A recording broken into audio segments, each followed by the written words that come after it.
Bom dia a todos, bom dia a todas, bom dia para você que nos assiste pela Pop TV em Sobradinho e Porto Alegre ou nos escuta pela Cultural FM em Santa Catarina e no Rio Grande do Sul.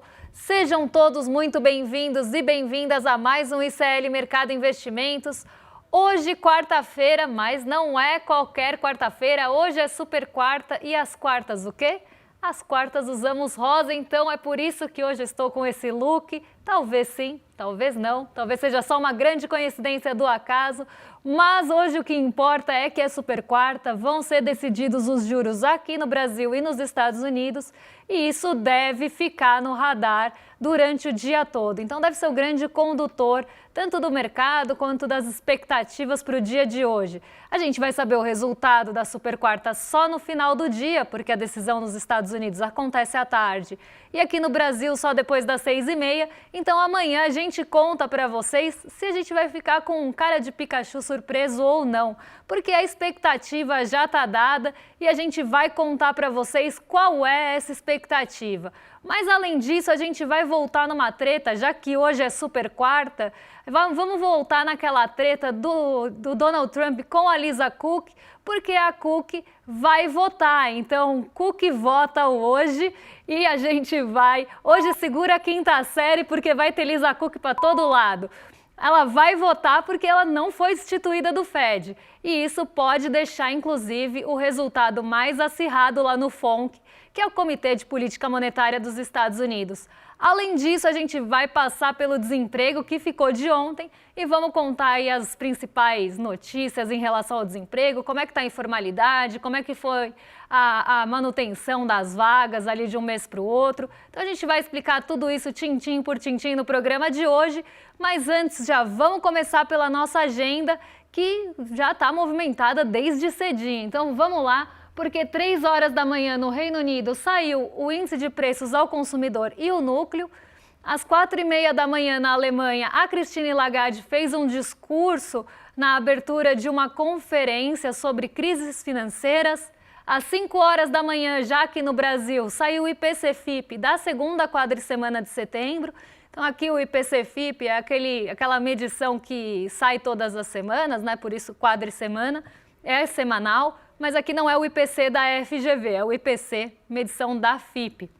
A gente tem também às 6 horas na zona do euro o índice de preços ao consumidor e seu núcleo, final de agosto. E no Brasil, às 8 horas da manhã, saiu o IGP-10, que é como se fosse um análogo aí ao IPCA-15, é uma prévia do IGP da FGV.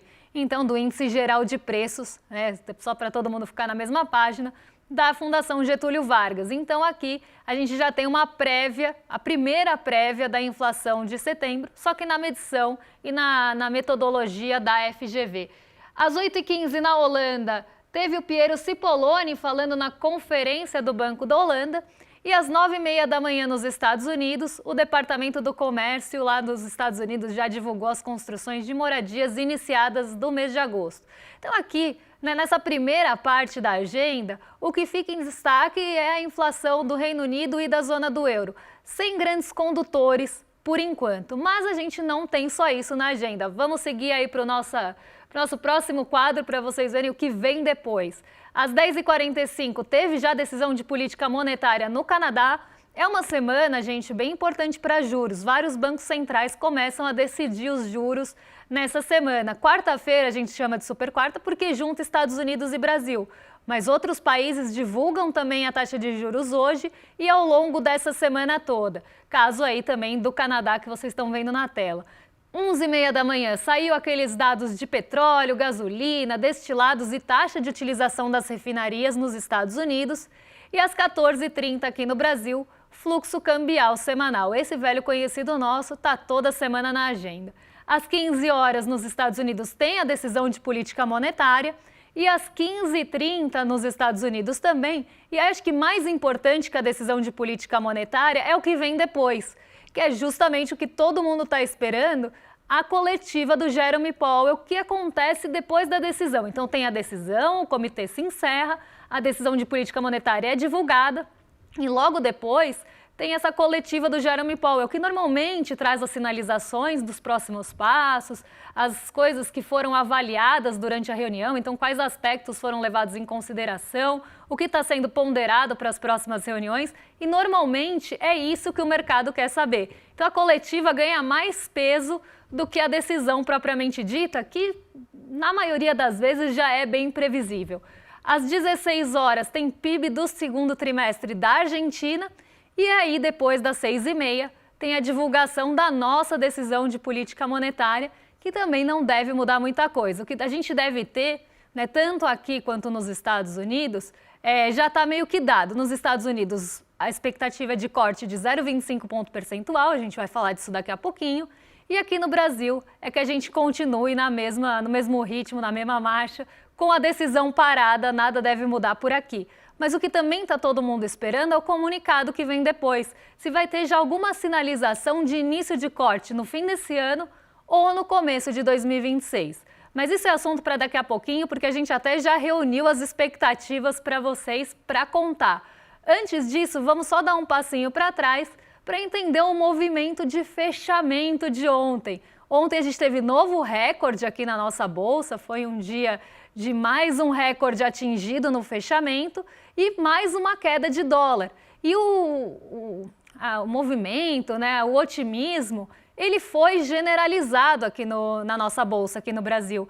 Várias ações foram para o terreno positivo em bloco e acabaram contribuindo para esse rompimento dos 144 mil pontos e esse novo recorde histórico aqui da nossa bolsa. Então vamos ver aí como ficou o fechamento para a gente passar por isso e entender o que levou também a esse fechamento recorde de 144 mil pontos depois dessa alta de 0,36 que vocês estão vendo aí na tela. Grande parte desse movimento veio justamente da super quarta. A expectativa pela super quarta tem feito a nossa bolsa subir. E como eu sempre falo para vocês aqui, o mercado ele age no boato, ele age na expectativa. Quando o fato ocorre, normalmente a expectativa já aconteceu, os ativos já subiram e às vezes quando o fato acontece de verdade, você tem a realização dos ganhos. Porque né, o fato foi confirmado, não vai ter nenhuma alta residual a partir daquilo, o mercado já vende os ativos em embolsa o lucro. Por isso que a gente sempre fala que ele acaba subindo, né, ou reagindo no boato e na expectativa. E faz alguns dias já que a gente tem uma expectativa de que a taxa Selic fique nos 15% e a taxa de juros lá nos Estados Unidos caia. Com esse movimento, se ele for confirmado hoje, a gente começa a ter uma diferença maior entre a nossa taxa de juros aqui e a taxa praticada lá nos Estados Unidos. Essa diferença atrai recurso especulativo para o nosso mercado financeiro, não é nem só para a nossa bolsa, mas para o nosso mercado financeiro como um todo, tanto para ganhar na Selic, com 15% ao ano, né? O recurso não é bobo nem nada, vai querer ganhar com isso, como também deve ter uma atração para mercados emergentes para ganhar na renda variável, com essa expectativa de menor ganho lá nas treasuries, né, nos títulos de dívida dos Estados Unidos. Como o Porto Seguro vai começar a pagar um pouco menos, né, não vai ter aquele pagamento tão bom pela segurança, o recurso começa a buscar outros mercados para tentar ganhar. E aí aumenta o apetite pelo risco na renda variável. Isso acontece nas próprias bolsas estadunidenses de Nova York, mas também nos mercados emergentes, sobretudo, porque tem ali um apetite um pouco maior pelo risco, você vai aceitar correr o risco de colocar seu dinheiro num país emergente para ganhar mais, então isso acaba trazendo o recurso para cá. E ontem a gente viu esse fluxo estrangeiro entrando aqui de novo, teve entrada de recurso na nossa bolsa, teve entrada de recurso para buscar ganho também na renda fixa, e isso fez o dólar cair a 5,29, um patamar que a gente não via desde o ano passado. Então a gente teve mais uma queda consecutiva do dólar, o dólar continua se desvalorizando de forma geral, mas acelerado em relação ao real, por vários motivos, inclusive que eu já expliquei aqui. A gente teve uma valorização do dólar muito forte no ano passado, o real foi uma das moedas que mais desvalorizaram no ano passado, e aí, nesse ano, a gente está tendo essa correção, inclusive um pouco mais acentuada. Então, o dólar está caindo mais em relação ao real do que outras moedas, inclusive emergentes. Justamente por esse movimento que a gente teve histérico no fim do ano passado. Então, isso é uma correção também dessa rota do dólar e da bolsa que aconteceu no fim do ano passado. E aí o dólar chegou a 5,29, caiu 0,37, mas o movimento lá em Nova York não foi o mesmo que a gente viu aqui. Apesar da gente ter essa expectativa de corte de juros nos Estados Unidos, isso deu um impulso alguns dias, principalmente para a Nasdaq, que é uma ação que tem um pouco mais de uma bolsa, é um índice que tem um pouco mais de sensibilidade a juros, até porque ações de tecnologia normalmente precisam mais de capital de terceiros, tem ali uma fatia maior de empréstimo, tem também mais risco, então acabam tendo uma sensibilidade maior a juros, mas ontem, mesmo com a expectativa de queda nos juros nos Estados Unidos, a Nasdaq ficou praticamente andando de lado e até caiu um pouquinho. Então não foi um dia positivo para Nova York, mas foi um dia positivo para outros mercados, principalmente emergentes, como é o caso aqui do Brasilzão. Então a gente teve alta na bolsa de novo e queda consecutiva do dólar. Espero que esse movimento continue por mais algum tempo, para que a gente tenha a nossa moeda um pouco mais valorizada em relação ao dólar. Só que isso também tem um custo alto, porque muito desse recurso está vindo aqui buscar diferença nos juros. E a gente tem uma taxa de juros muito alta aqui no Brasil, uma taxa de juros estratosférica e que não tem justificativa para essa taxa de juros. Mas ela está cumprindo esse papel de atrair recurso especulativo para cá e fazer alguma medida ali via câmbio, aliviar um pouco via câmbio. Não alivia totalmente os preços, mas alivia um pouco via câmbio. O problema é que você acaba esmagando toda uma atividade econômica com isso. Mas eu nem vou entrar muito nesse assunto, porque senão eu vou entrar numa caverna do dragão e não vou conseguir sair. Então amanhã, quando a gente tiver a decisão de juros, a gente aproveita para meter o pau no Copom. Agora a gente vai falar das expectativas em relação aos juros e a mudança que a gente teve aí na trajetória dessa briga que está acontecendo, inclusive na esfera mais judicial ali, que é entre Donald Trump e Lisa Cook. Então, a Cook fica, né? Cook fica e vota, a Cook incomoda Trump e está ali, né, ainda compondo a mesa que vota, né? Porque a gente tem dirigentes do Banco Central dos Estados Unidos que votam e tem dirigentes que não votam. A Lisa Cook vota, então Cook vota e Cook fica. É ótimo aí. Eu falei que hoje eu ia ter que segurar a quinta série. Eu estava lendo uma série de manchetes sem tentar rir. E elas eram... Estão falando que está todo mundo rindo da Cook também. Mas... olha só a série de manchetes que eu estava lendo hoje de manhã, e aí vocês veem se vocês não concordam comigo, que a gente tem que segurar, às vezes, a quinta série. Aqui é o Peter Navarro falando sobre Lisa Cook durante essa manhã. Estive na prisão com pessoas condenadas pelo mesmo crime que Cook cometeu. Cook deveria estar presa por ter cometido crime grave se fatos forem comprovados. Cook não deveria ter que ser julgada para perder o cargo no Fed por justa causa. Então, assim, né, a nossa quinta série, que não deixa essa cacofonia passar, acabou aí tomando também a nossa manhã. Nosso departamento de memes hoje não fez imagem, mas fez tarja. Então, a gente tem aí a Cook incomodando o Trump e nessa queda de braço, que agora deve ir, inclusive, para a Suprema Corte. O Donald Trump quer lutar ainda na Suprema Corte para demitir a Lisa Cook, mas Cook, por enquanto, fica no Banco Central dos Estados Unidos e, inclusive, vota. Toda essa correria para tirar a Lisa Cook do Banco Central dos Estados Unidos também tinha esse papel de tirar uma pessoa que foi indicada por Joe Biden para compor ali a mesa votante do Comitê de Política Monetária dos Estados Unidos e que Donald Trump vinha tendo atritos. Ele já atacou o Jeremy Powell, que é o presidente da instituição, atacou a Adriana Kugler, que não foi demitida, mas pediu para sair e foi comemorada essa decisão de pedido para sair. E agora ele tinha tentado forçar a demissão de Lisa Cook, que além de tudo é a primeira mulher negra a integrar o Comitê de Política Monetária dos Estados Unidos. Então também tem toda uma simbologia ali na pessoa da Lisa Cook em ser a primeira mulher negra a compor a mesa, e Donald Trump, a gente sabe que tem aí, principalmente falas muitas vezes machistas, muitas vezes racistas, então tem toda uma questão também que vai além das divergências em relação ali à votação ou não a favor da queda dos juros. Lisa Cook, para quem não sabe, da última vez não votou por queda. Então teve sim atrito, para também todo mundo ficar na mesma página, o Donald Trump quer forçar uma queda de juros a todo custo nos Estados Unidos. E por isso ele vem atacando o Jerome Powell sistematicamente, reiteradamente, dia após dia. Ele ataca Jerome Powell, ou ele, ou o Peter Navarro também, todos eles ali juntos, tentando atacar de alguma forma e forçar uma demissão. Ele tentou forçar também a demissão de Jerome Powell, tentar colocar ali, tirar as pessoas que não concordam com eles e colocar pessoas com afinidade com as suas políticas ou medidas econômicas para compor não só o Fed, mas outras esferas também nos Estados Unidos, de departamentos importantes nos Estados Unidos.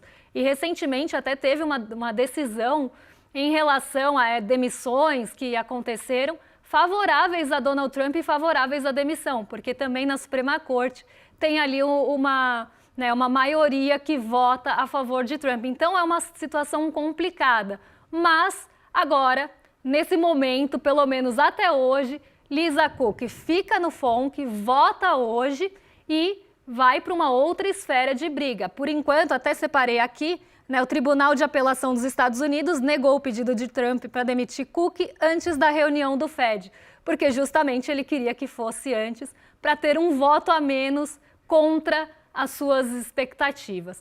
Mas tirando isso, então isso já posto, ela vai ficar para pelo menos essa decisão e a briga continua. E se a gente tiver qualquer atualização em relação a isso, a gente avisa vocês.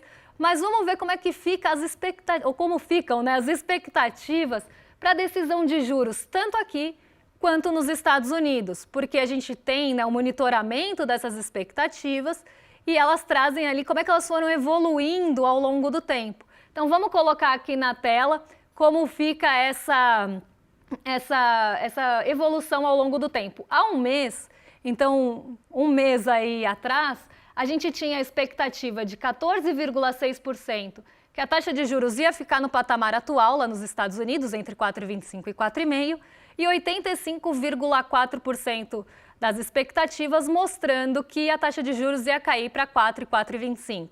Vocês veem que ao longo do tempo essa pirâmide inverte, cada vez mais cresce, a expectativa é que a taxa de juros vai cair, a manutenção some das expectativas, então aqueles 14% ali não aparecem mais, zera a expectativa por manutenção e a expectativa por corte para 4 e 4,25 abarca essa partezinha aqui dos 14,6. Então a gente tem de 91,1 a uma semana, um dia, então ontem estava em 95 e hoje 94%, mas não saiu de 95 para 94 com expectativa de manutenção. Subiu de 95 para 94 com expectativa de um corte ainda maior. Vamos colocar aqui na tela para o pessoal de casa acompanhar, porque olha que interessante, some ali os 14%, pode voltar no anterior mesmo, que esse é da Selic, a gente está dando spoiler já. Some ali os 14%, e aí a gente começa a ter uma abertura de um corte maior, de 3,75 a 4%. Então, um corte maior do que 0,25 ponto percentual aqui, já um corte de meio ponto. Então, 8,9%, 5%, 6% das expectativas apontam até para um corte maior. Não deve ser o que vai acontecer, deve ser um corte de 0,25 mesmo, e aí o que se espera é a sinalização para as próximas reuniões. Então, depois do corte feito, qual vão ser os próximos passos do Fed? Será que vai ter um corte mais agressivo? Será que não vai ter? As projeções e o mercado espera que não vai ter uma agressividade maior nos cortes e que os cortes devem ser feitos, inclusive, com cuidado. Mas as expectativas já começam a mostrar uma probabilidade, ainda que pequena, de cortes maiores. Então, o que esperar para hoje?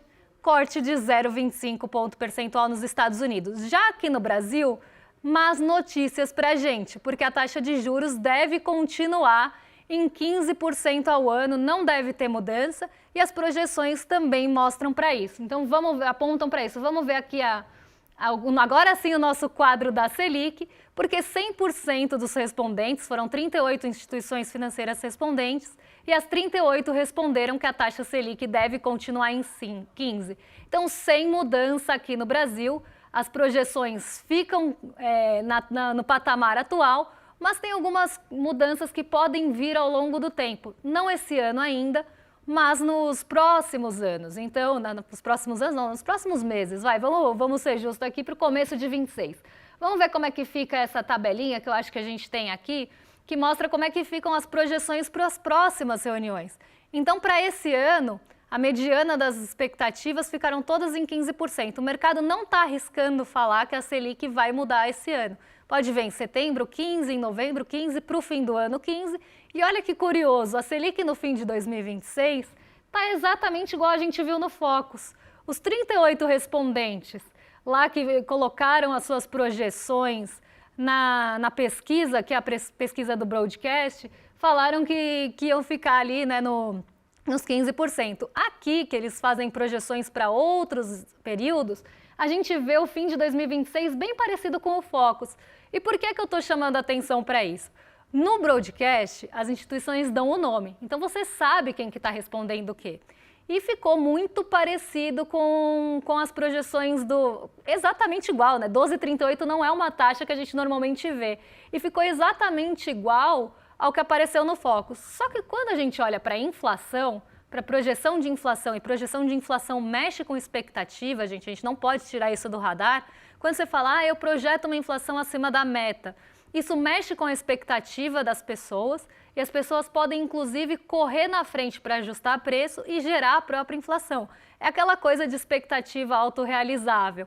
Mas, quando a gente fala de Selic, está exatamente igual, Focus e projeção com nominho, porque o Focus é sigiloso, sinônimo é ótimo, né? Da onde eu tirei isso? É sigiloso, então você tem ali as respostas, elas não são abertas, você não sabe quem respondeu o quê. E aqui está exatamente igual. Quando a gente vai para a inflação, o Focus normalmente tem pessoas que botam a inflação lá em cima, que colocam inflações que não fazem muito sentido, porque elas estão anônimas. Era essa a palavra que eu queria lembrar. Não sinônimas, né? Pelo amor de Deus. Porque elas estão anônimas lá no Focus. Quando elas botam o nome na projeção que elas precisam falar, né, quem que está respondendo o quê, aí as projeções não são tão estapafúrdias. Então aqui a gente vê, né, que o anonimato às vezes também protege quem quer mexer com as expectativas, principalmente de inflação, mas que isso não acontece na Selic. É uma coisa até curiosa para a gente pensar, né? Por que as pessoas querem mexer com a expectativa de inflação? Por que elas querem colocar que um determinado período vai ter uma inflação tão acima quando elas estão anônimas, mas quando elas colocam o nome elas não têm coragem de falar? E ao mesmo tempo, aqui estão repetindo exatamente o comportamento do Focus. Então, a gente vê que o mercado ele também tem seus artifícios para fazer pressão e isso fica muito evidente, principalmente nessas respostas aqui bem alinhadinhas com o Focus, que já é conhecido por ser o garoto de recados do mercado financeiro. Agora vamos mudar de assunto, porque as expectativas elas não são muito boas aqui para o Brasil em relação à Selic, mas a gente tem pelo menos uma boa notícia para dar para vocês, que é em relação ao desemprego. O desemprego ele teve uma nova queda em julho, atingiu o menor patamar de 5,60 desde o começo da série histórica. A série histórica da PNAD contínua começou em 2012 e pela primeira vez a gente atinge o menor patamar de desemprego aí da série histórica em 5,60. No ano passado a gente tinha uma taxa de desemprego bem maior, ali em torno dos 6,90 no mesmo período. Então a gente vê que teve, né, essa queda do desemprego, aquela alta que já é esperada no começo do ano pelo fim das vagas temporárias e agora entra em declínio de novo, chegando a 5,60%. O que a gente precisa ver aqui é, será que o desemprego do Brasil está caindo com qualidade ou sem qualidade? Porque a gente precisa ter um equilíbrio aqui. Não adianta cair o desemprego, a gente tem um desemprego baixo, mas as vagas serem de pouca qualidade ou o rendimento cair. Então vamos ver como é que ficou o rendimento do Brasil, né, os salários médios aqui reais do Brasil nesse mês de julho. A gente tem aquele outro gráfico com os rendimentos? Esse mesmo. Então a gente vê que aqui em maio de 2024 os rendimentos médios saem lá de R$ 3.353 e desde então a gente tem um aumento de rendimentos e do mês passado para esse até uma pequena queda, mas uma queda aí real de R$ 2. praticamente uma estabilidade. Então, o rendimento, ele também vem subindo ao longo do tempo junto à queda do desemprego. E isso é importante de se falar, porque não adianta nada você ter o desemprego caindo, mas o rendimento médio real, e eu falo médio real justamente porque já está descontando a inflação, o rendimento médio real caindo também. Então aqui a gente tem um ponto positivo, pelo menos, que é o desemprego caindo com aumento, dos rendimentos. Outro ponto que deve ser observado é em relação à informalidade, porque a informalidade ainda é um desafio em relação ao nosso mercado de trabalho. Por mais que a gente tenha, né, um desemprego baixo, um rendimento médio real em ascensão, a gente ainda tem um grande desafio que é uma alta taxa de informalidade. Mas quando a gente olha aqui o quadro, né, de variação entre as vagas, então quantas pessoas saíram, por exemplo, de um setor como empregado no setor privado e foram para o setor, por exemplo, privado sem carteira, a gente consegue ver essa mobilidade. Então, a variação do número de empregados em cada uma das categorias. A gente teve um aumento, aqui é sempre em 121 mil, é sempre em 1.000 pessoas, tá? Eu não vou ficar repetindo, mas só que o total foram 121 mil pessoas a mais, né, empregadas nesse mês de julho, e a gente tem um aumento de 24 mil pessoas no setor privado, principalmente com carteira assinada. Inclusive o número de pessoas com carteira assinada nesse mês de julho atingiu também um novo recorde, só que a gente ainda tem todo o desafio da informalidade batendo na porta. Por mais que a gente tenha mais pessoas com carteira assinada, saindo inclusive ali do setor privado sem a carteira e tendo a carteira assinada, a gente ainda tem a informalidade muito grande aqui no Brasil. E esse é um ponto que a gente precisa discutir e bater na tecla. Só passando aqui rapidamente, né, quando a gente olha a conta própria, que é justamente aqui normalmente que está a informalidade, a gente tem a conta própria, as pessoas que trabalham por conta, com CNPJ ou sem CNPJ. E aqui a gente vê que teve um aumento também de pessoas empregadas por conta própria, 160 mil pessoas. E muito desse aumento veio justamente da conta própria sem CNPJ, 144 mil pessoas nessa categoria. Então isso mostra esse desafio ainda, porque trabalhar por conta própria sem CNPJ quer dizer que a pessoa está na informalidade.